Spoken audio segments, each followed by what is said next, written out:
everything that I thought before a few years ago, that all got wiped out the window to the point that, and I'll go more in depth later on. But when I went to last time I just was out there about a month or so ago, I happened to be with a lady I was with. We was in that same area of Boca Chica, and I had like a flashback, like damn, I remember being here and I hated Yeah.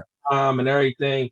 And me and her had a great time. She showed me around and we enjoyed our time on the beach and all that. And it was just like it wiped out everything that I experienced with the brothers before.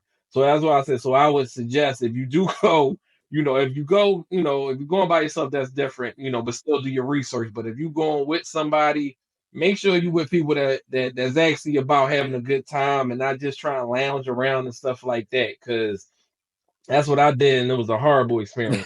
Well, sometimes that is a good time for people who just working a lot. They might just want to lay out, but look like you wanted to get out and kind of see Yeah, everything. yeah, Now, you look, on vacation. yeah. Now, Boca Chica, man, you gotta be careful, man. I don't know because of your bad experience.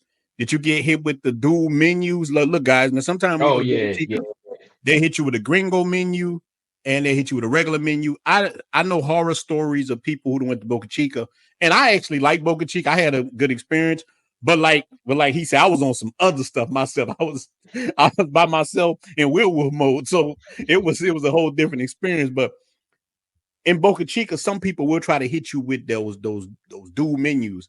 You got the gringo menu, man. Before you know it, you done bought two Presidentes, some kind of drink, and they trying to hit you with a bill for $500. So you got to be careful, man. Learn the pesos, learn how things are. Like you were saying, do your research. Boca Chica, you got to be careful, man. People, they got dudes that are standing in front of a restaurant. He don't really work for the restaurant, but he's trying to con you into going there, and then they set you up, man. So did you have any kind of experiences like that in Boca Chica? Well, what I did have was that first time it was I had went to a restaurant. Actually, it was this one brother that I had linked up with. He was friends with them, but he wasn't supposed to be a part of the trip. We just happened to bump into him in the airport. He was on his way to the Sasua, and he was about to go. I ain't know nothing about none of that. And he was like, "It's my birthday. I'm gonna be here for a week, so I'm gonna do all my things." But he hung out with us for a few days. He said, "All right, I'll be with y'all for a few days." And he was about all that walking around and doing. He do photography, Yeah. so he was about all that.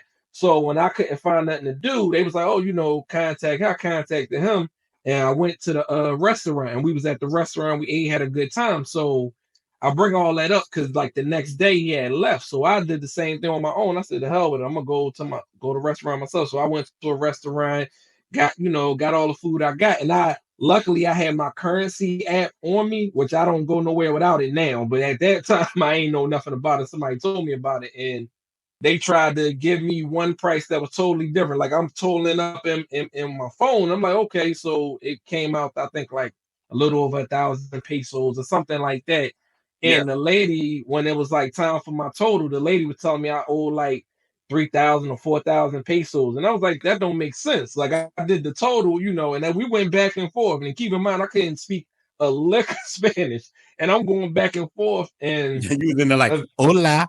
yeah, I'm like, no, no, no. I'm pointing to my Uh-huh. phone and everything. And then eventually the lady was like, "Oh, my manager said it's okay, it's okay. Yeah. You're good." And I was like, "Oh, like I know I'm good, But yeah, they Yeah. will try to get you on them gringo taxes for sure. Man, they get you with them gringo taxes, man. Look, even when I first came to the island, I didn't know. At least your dudes showed up with your dudes ain't show up with me, man. Man, again, man, shout out to my boy Bobby. He's in Punta Cana. Look, this is the thing too, man. Punta Cana is all right, man. People, I've been there a few times. I don't like Punta Cana as much because I saw too many sisters. Like you talking about a bad experience. When I first hit Punta Cana, the first day was very bad, but the second day I met a chick from Venezuela. I did a story time about her, man. Oh, she was Venezuela. She was cleaning up. Yeah, but the first day I was mad, man. This thing was full of sister girls, man. I'm at the Yeah, place. They was talking, and I'm like, man, I could have stayed in the United States for this. You know what I'm saying? It that's was the like, spot. what's that movie? How somebody wait. What's the one with Whitney Houston in? Whitney Houston in there. Wait, next hell. Waiting. It was waiting to exhale 2.0.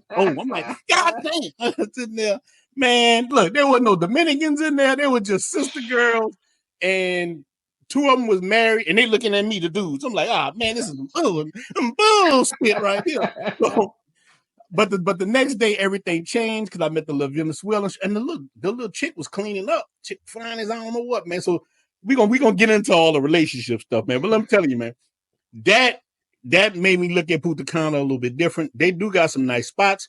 You're loaded with spots, but we're gonna talk about two tonight. Santo Domingo and Santiago, because again, what I was saying, all the brothers asked about this question. So with you watched my videos, other people's videos, and you finally went to Santo Domingo. Give us your first day in Santo Domingo. Where did you stay at? How much did your place cost?